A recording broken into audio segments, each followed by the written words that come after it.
Shalom saudara-saudara, apa kabar?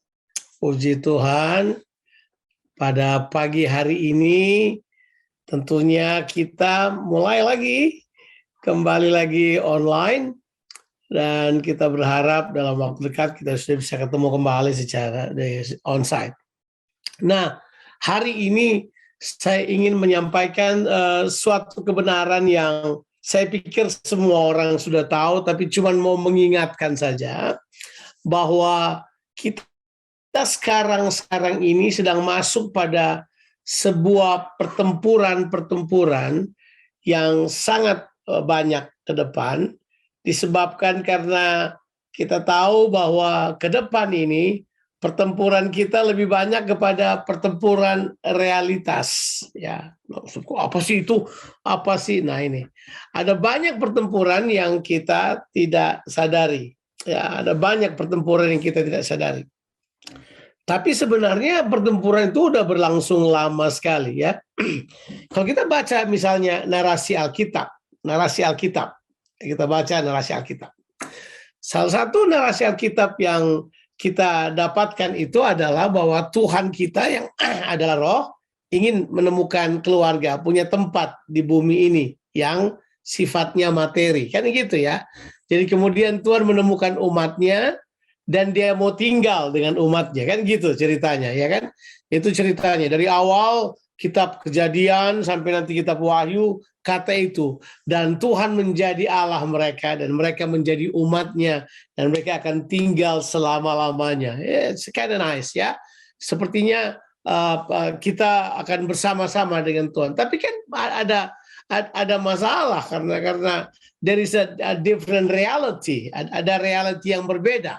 God in the spiritual realm, kita manusia ada dalam natural realm. Nah, kita tahu hal tersebut, ya. Nah, ini hanya untuk mendudukan apa yang nanti bakal saya bahas. Tapi ya let's go through slowly. Nah, kita sudah tahu bahwa manusia punya realita manusia itu adalah materi, betul ya? Tetapi ini yang kita harus mengerti. Manusia punya realita ternyata bukan cuma materi. Sebab manusia menurut 1 Tesalonika 5 ayatnya yang ke-23, manusia itu diciptakan sebagai apa? Roh, jiwa, dan tubuh. Dan Tuhan beri kepada manusia kemampuan untuk memiliki yaitu 3 realitas itu, ya. Realitas yang pertama adalah tubuh manusia ini realitasnya adalah dunia materi, ya, iya. Hanya yang kelihatan, yang terdengar, all the tangibles one, okay? All the tangible ones like merasa, mengecap, melihat, mendengar, semua yang sifatnya natural, merasa panas dan seterusnya, semua yang sifatnya materi itu ada pada tubuh manusia. Daging itu realita manusia, dunia materi, ya. Kalau saudara tidak punya tubuh, ya sudah, saudara tidak boleh tinggal di dunia ini. Karena di bumi ini, saudara harus punya tubuh untuk bisa merasa, bersentuhan, berbicara, dan dapat dimengerti. Itu realita manusia, ya kan?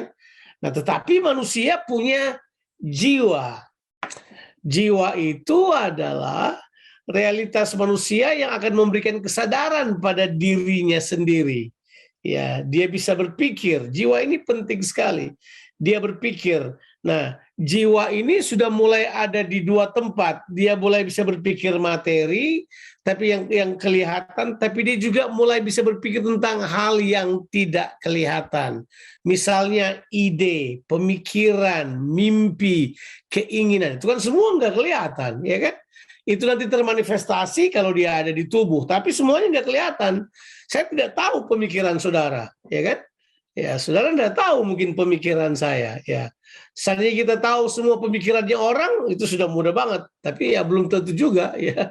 Bayangkan kalau di kepala kita ada televisi yang beritahu semua pemikiran kita, orang pasti bakal pakai topi itu. Ya kan, tutup terus televisinya supaya nggak kelihatan, semua orang bakal tahu pemikiranmu. Nggak semua orang tahu pemikiran, ada beberapa orang yang menyembunyikan pemikirannya, tetapi prinsipnya adalah ada realita. Jiwa kita mulai bisa mengetahui ada hal yang tidak terlihat. Misalnya perasaan cinta, kasih itu kan nggak kelihatan ya. Tapi nanti akan kelihatan kalau dia termanifestasi pada tubuh. Tapi cintanya nggak kelihatan. Iya. Ada orang yang udah ketemu, udah seneng, tapi dia pendam aja, nggak ketahuan sampai lama banget. Tapi itu perasaan ada, itu real, ada realita yang tidak kelihatan. Nah itu dia, itu ada di jiwa manusia. Tapi manusia kan bukan cuma tubuh dan jiwa, manusia punya roh. Nah roh inilah yang memberikan kepada manusia realitas terhadap Allah yang adalah roh. Ya, ya dan itu penting sekali. Jadi kita kemudian sadar dalam kehidupan ini realitas ini ada. Saudara bertemu dengan realita ini, day in, day out, realita ini ada. Nah, tapi sekarang kita sedang hidup di sebuah realita yang baru, ya kan? Yang disebut dengan virtual reality. Ya, ada sebuah realita yang ditawarkan kepada kita di dalam diri manusia. Sudah ada 3 realita itu bukan hal yang baru. Kita udah terbiasa hidup dengan realitas ganda. Realitas ganda itu biasa banget. Nggak usah panik, realitas ganda itu ada, ya toh. Ya, tapi manusia biasanya menakuti hal-hal yang tidak kelihatan, ya kan? Orang kita takut, kalau nggak kelihatan kemudian keluar suaranya, saudara pasti kaget, ya kan? Saudara duduk di ruangan nggak ada apa-apa, tiba-tiba ada suara yang memanggil namamu, halo. Saudara lihat kiri kanan nggak ada orang, saudara pasti kaget, siapa ini, ya kan? Kita nggak terbiasa dengan realita kayak gitu. Tapi jelas kalau kita pelajari Alkitab, Tuhan sejak awal ingin berhubungan dengan manusia, dan Tuhan sejak awal ingin manusia menyadari realitanya. Tuhan sejak awal ingin berjalan dengan manusia. Makanya kemudian kita tahu kan, makanya doa jadi sangat penting. Sebab waktu kita doa, kita intermingle dengan Tuhan, kita memutuskan bersama dengan Tuhan, kita melihat cara Tuhan bekerja. Tuhan bekerja melalui kehidupan kita. Itu semua ada di dalam hubungan kita dengan Tuhan, ada. Nah, yang jadi masalah adalah yang mana yang harus kita konsentrasikan, itu dia. Yang mana yang harus kita konsentrasikan, ya. Jelas yang pertama adalah realitas spiritual, itu penting terlebih dahulu. Saudara perlu memiliki realitas spiritual untuk mengerti kehendak Tuhan. Tidak punya realitas spiritual, saudara tidak akan punya pemahaman terhadap hal tersebut. Karena Alkitab katakan kita perlu sekali untuk mengenakan, yaitu dalam pertempuran itu senjata Allah, itu katanya. Senjata Allah ya sifatnya spiritual, itu tidak ada yang tidak spiritual. Coba kita baca dulu ayat ini. Kita baca di dalam kitab 2 Korintus pasalnya yang ke-10. Ayo kita pergi ke situ sebentar. Sebab saya punya tujuan nanti akan mencoba untuk memberikan kepada saudara, tidak usah kaget, tidak usah takut dengan ada orang berkata ini metaverse, tidak usah, kita tidak perlu pusing itu karena kita udah mengerti sesuatu. Ya, coba kita lihat ya. Di dalam kitab 2 Korintus pasalnya yang ke-10. 2 Korintus pasalnya yang ke-10 kita akan baca ayatnya yang ketiga mulai ya. Ayat yang udah biasa sudah baca, this is not new. Memang kami masih hidup di dunia. Okay, that's right ya. Tetapi kami tidak berjuang secara duniawi. Alright. Jadi dia berkata, oh kita hidup di dunia, tapi realita kita, perjuangan kita enggak duniawi. Kemudian dia beritahu sebabnya. Sebab senjata kami dalam perjuangan bukanlah senjata duniawi, melainkan senjata yang diperlengkapi dengan kuasa Allah yang sanggup meruntuhkan benteng-benteng. Di ayat yang kita baca ini sudah ada 3 realita. Realita yang pertama adalah realita jasmani, realita yang kedua adalah kuasa Allah, adalah realita rohani, kemudian di situ ada benteng-benteng. Ya, iya kan? Nah, tentu sudah tahu benteng-benteng itu berasal dari kata apa coba? Benteng-benteng itu adalah pikiran-pikiran manusia, kubu-kubu pertahanan yang dibangun di dalam pemikiran manusia. Saya boleh cek bahasa aslinya tentunya. Saya bisa cek kata yang dipakai di dalamnya. In fact, I want to check it now. Right now, saya akan buka ayatnya di sini untuk lihat kata apa yang dipakai di dalamnya. Dibilang di situ adalah pulling down stronghold. Kata yang dipakai di situ adalah okuroma. Okuroma itu adalah fortified, ya, fortified thoughts, cara berpikir yang telah menjadi kubu di atas kepala kita. Itu jelas. Jadi kita sudah lihat realitanya di dalam kehidupan kita. Ketiga realita ini bergerak, realita fisik, realita jiwa, dan kemudian realita rohani. Nah, Tuhan beritahu buat kita, dalam pertempuran kita, kita perlu diperlengkapi dengan kuasa Allah. Nah, itu dia.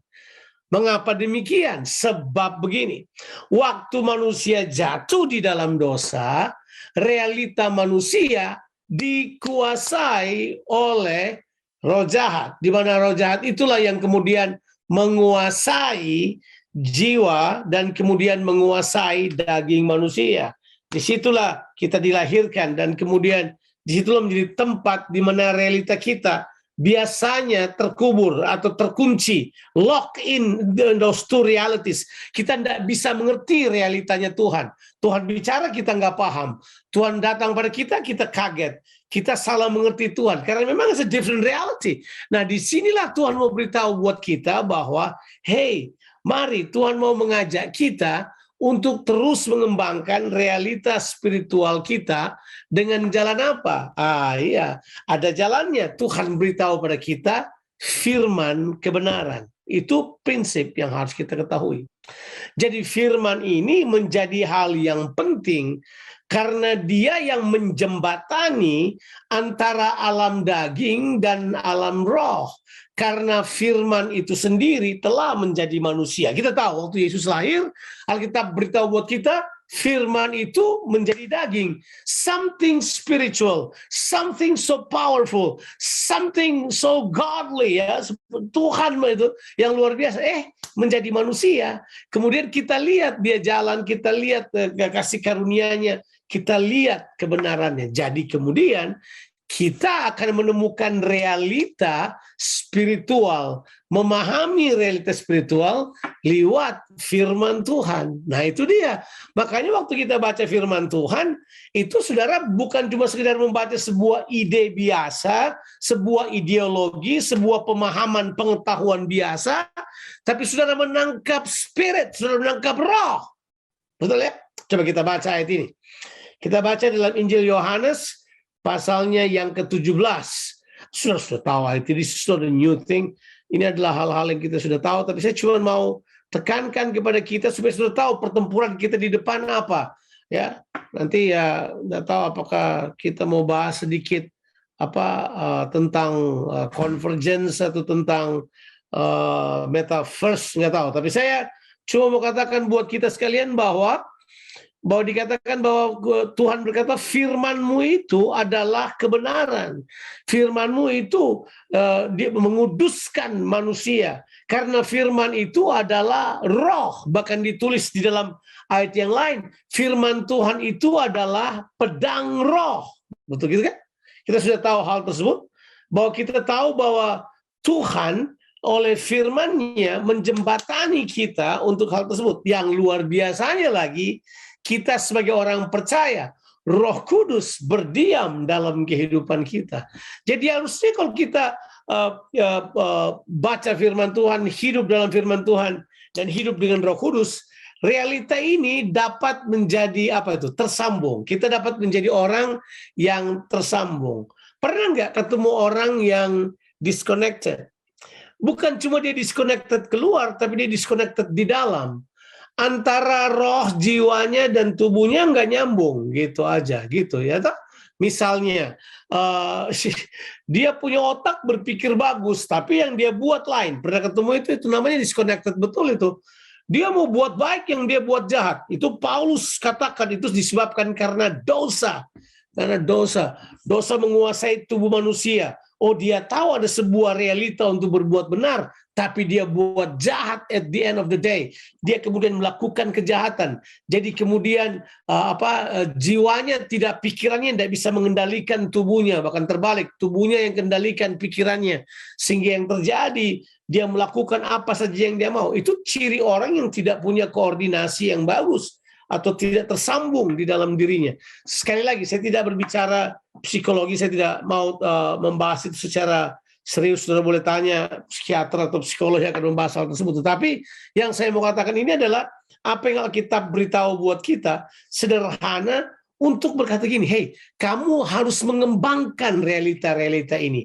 Dan untuk mengembangkan realita ini, terus belajar firman Tuhan, terus belajar firman Tuhan, terus belajar firman Tuhan, aplikasikan firman Tuhan, lakukan firman Tuhan, izinkan Roh Kudus penuhi kita, lakukan hal tersebut. Nah, sementara sekarang pertempuran kita semakin keras di dunia ini, di mana kita kemudian berhadapan dengan realitas-realitas yang baru seperti yang ditawarkan, yang namanya metaverse atau apalah yang orang sedang sebut-sebut sekarang, di mana dia bilang metaverse itu bukan cuma sekedar virtual. Metaverse itu penggabungan dari, bayangkan, penggabungan dari physical augmented, dikembangkan lagi pada apa yang disebut dengan virtual reality dalam platform online. Jadi saya bisa bayangkan nanti orang masuk ke metaverse, mereka rasa kayak itu dunianya. Jadi kemudian mereka menikmatinya. Saya mempercayai sebenarnya kalau baca Alkitab, sebenarnya kita sudah punya dunia spiritual yang Tuhan mau kita enjoy, kita masuki. Bahkan kalau sudah baca narasi perjanjian baru yang ditulis banyak oleh Paulus dan Petrus, dia bilang Tuhan sudah menaruh semua kekayaan, semua harta, semua berkat, semua itu yang tidak terlihat oleh mata sudah disiapkan di alam itu. Waktu kita masuk dalam realita itu, kita kemudian bisa menikmati hal tersebut dan membawanya atau mengaplikasikannya dalam kehidupan kita. Ya kan, itu Alkitab sudah janjikan buat kita. Misalnya Alkitab bilang bahwa semua kekayaan sorga dia sudah taruh di alam roh. Terjemahan Indonesia bilang di sorga. Paulus juga berkata, pengharapan kita yang tidak dapat binasa, tidak dapat layu, tidak dapat cemar, tersimpan bagi kita di alam itu juga. Supaya kemudian termanifestasi dalam kehidupan kita, menguatkan kita, mendorong kita berhadapan dengan situasi yang tidak pasti. Nah, kalau sudah perhatikan baik-baik, saya kasih contoh double reality di mana-mana. Masih ingat nggak? Di pasal 17 Kitab Keluaran, sudah baca aja ya. Kitab Keluaran 17 ayat 10 sampai 12, ayat yang biasa. Itu pertama kali orang Israel berperang melawan orang Amalek. You know that story ya.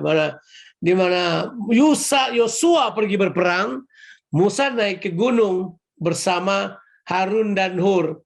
Demikianlah terjadi ditulis oleh Alkitab.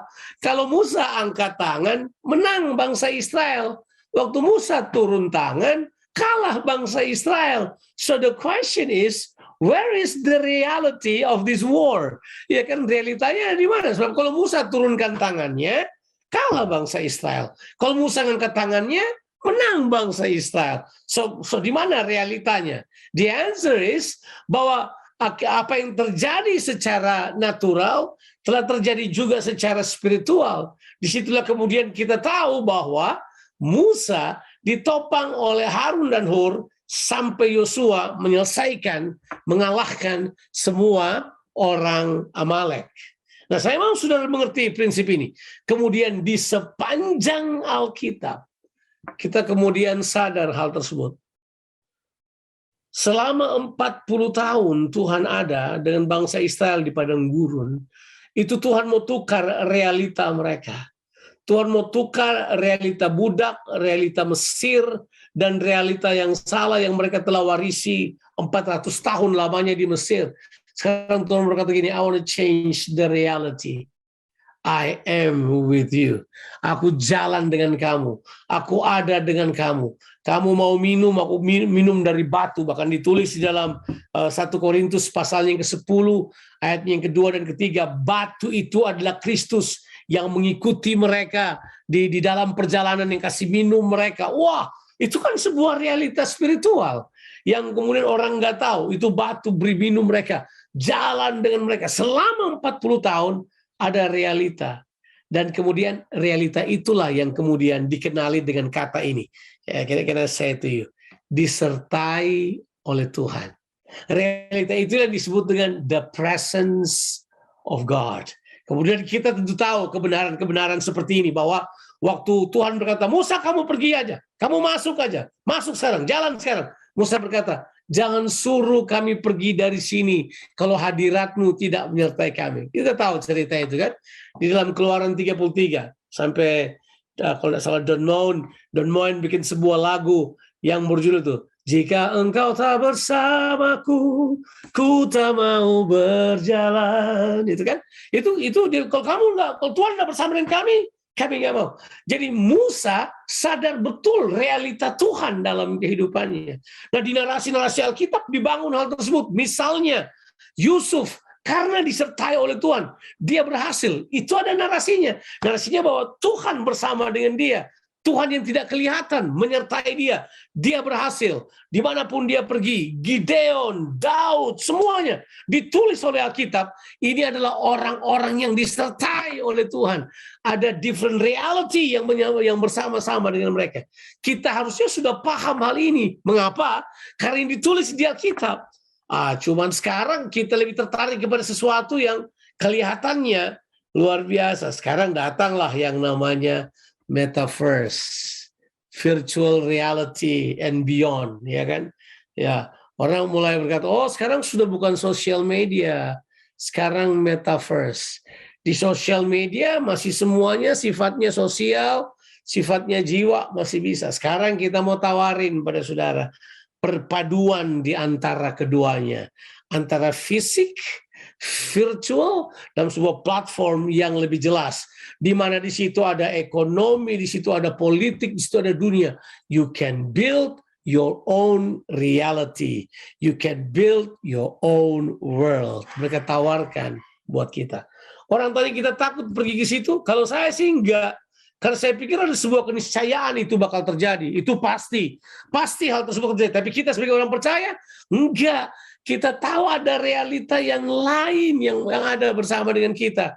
Ada realitas ilahi yang datang pada kita. Realitas itu melakukan banyak hal dalam kehidupan kita. Melindungi kita, menjaga kita, menyembuhkan kita. Ada bersama dengan kita. Realitas itu ada. Dan itu real. Sekarang saya tanya pada saudara. Saudara sadar nggak realitas itu? Ada yang berkata, ya sadar dong Pak, kan itu iman namanya. Karena ada iman kita kemudian punya kesadaran itu. Nah kalau begitu, bangun itu, perluas itu. Jangan cuma sekedar biasa-biasa aja, perluas realita iman itu. Perluas realita tersebut. Perluas realitas bahwa memang Kristus adalah Raja dalam kehidupan kita. It's real. Dia memerintah kehidupan kita. Dia mengerjakan banyak hal dalam kehidupan kita. Dia melakukan perkara-perkara yang ajaib dalam kehidupan kita. Real. Itu real. Itu bukan candaan. Itu bukan sesuatu yang kita anggap enteng. Nah, satu lagi saya ingin bahas dengan kita, kemudian kita selesai. Di dalam kitab Daniel, tentu orang akan berkata, wow, nah ini kitab Daniel. Saya juga tidak akan membahas secara gamblang, tapi coba kita lihat Daniel. Nah, saudara sudah mengerti ya, dari depan saya sudah bilang, orang-orang seperti mereka ini, mereka ada di sebuah kerajaan, tapi realitas hidupnya terlihat. Nah, realitas hidupnya itu kelihatan pada, boleh saya kasih tahu, ibadah mereka. Realitas hidup mereka kelihatan pada ibadah mereka. Itu dia. Waktu mereka beribadah, mereka menunjukkan realitas itu. Realitas bahwa ada hal spiritual yang memandu kehidupannya. Ada hal spiritual yang ada di dalam kehidupannya. Dia punya roh hidup untuk menyadari realita itu berjalan seperti itu. Nah, saya mau tanya pada saudara punya nggak realitas itu, kesadaran itu, kesadaran yang sangat kuat bahwa Tuhan selalu ada dengan saudara. Dia tidak pernah pergi dari saudara, dia tidak pernah tidak bersama dengan saudara, dia selalu ada dengan saudara. Ya, nah Daniel, di kitab Daniel dari pasal 1 sampai selesainya kitab Daniel, kita mengetahui bahwa Daniel itu hidup di 3 raja. 3 raja, ya. Bayangkan, 3 raja. Nebukadnezar, terus kemudian Belsasar, kemudian Darius. Kita tahu tiga raja tersebut. Daniel pasal 1 sampai pasalnya yang kelima, kita tahu itu adalah Nebukadnezar. Ya kan? Kemudian sudah tahu selebihnya adalah Darius dan Belsasar. Mungkin pasal 3, pasal 4 sudah Belsasar, Darius pasal 6. Tapi kita tahu itu raja yang ada. Jadi Daniel ada di 3 raja. Tapi 3 raja itu juga berganti pemerintahan dengan lama karena kurun waktunya cukup lama, ya kan? Ya, misalnya Babilonia rajanya adalah Nebukadnezar. Tapi begitu sampai ke Belsasar itu sudah bukan Roma, mereka sudah media. Kemudian yang terakhir sudah media Parsi, ya. Jadi sudah berganti kerajaan, berganti penguasa. Nah, yang paling luar biasa adalah, saya mau katakan ini, dia ada di 3 kerajaan, tapi realitas hidupnya tetap kerajaan Allah. Itu kagum saya.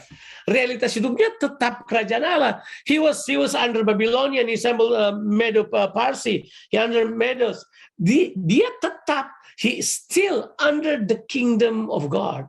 He still under the rulership of God. Dan itu terlihat pada penyembahannya.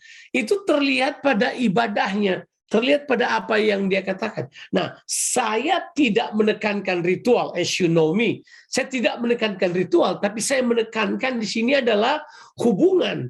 Saya menekankan di sini adalah keserupaan. Saya menekankan di sini adalah praktek iman kita sebagai ibadah kita. Itu yang sangat penting. Yuk, pertahankan hal tersebut.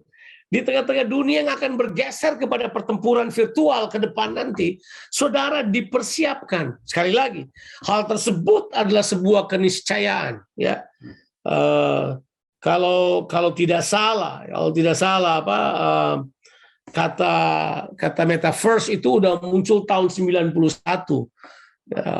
Siapa gitu penulisnya, Stephenson, siapa begitu penulisnya yang sudah memberitahukan ide ini. Tahun 91 istilah metaverse sudah ada, di mana dia sudah menawarkan akan ada penggabungan dari realita fisik dan realitas virtual menjadi satu dalam sebuah platform internet. Dia sudah disampaikan tahun 91, itu sudah ada bukunya kalau tidak salah itu.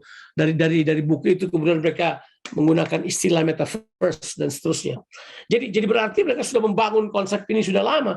Tapi sebenarnya ini sudah ada lebih lama lagi kalau baca Alkitab. Sudah ada realita rohani yang Tuhan mau katakan buat kita. Ini ada, Pak. Ini ada. Jangan tutup mata. Yuk, enjoy this reality. Seperti saya bilang, siapa bilang nggak menghadapi tantangan penyembahan, tantangan makanan yang dihadapi oleh Daniel, tantangan diet, tantangan pola hidup. Tapi Daniel tetap berpegang kepada realita kerajaan.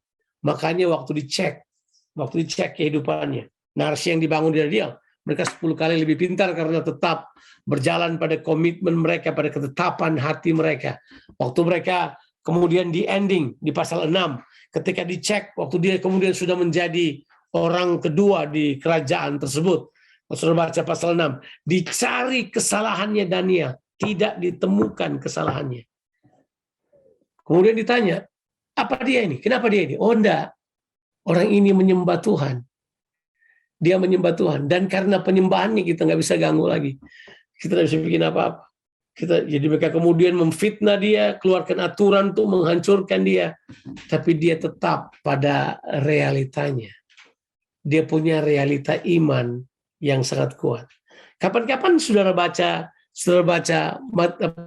Ibrani pasal 11. Semua itu menunjukkan begitu banyak realita yang dialami oleh orang-orang di bumi ini.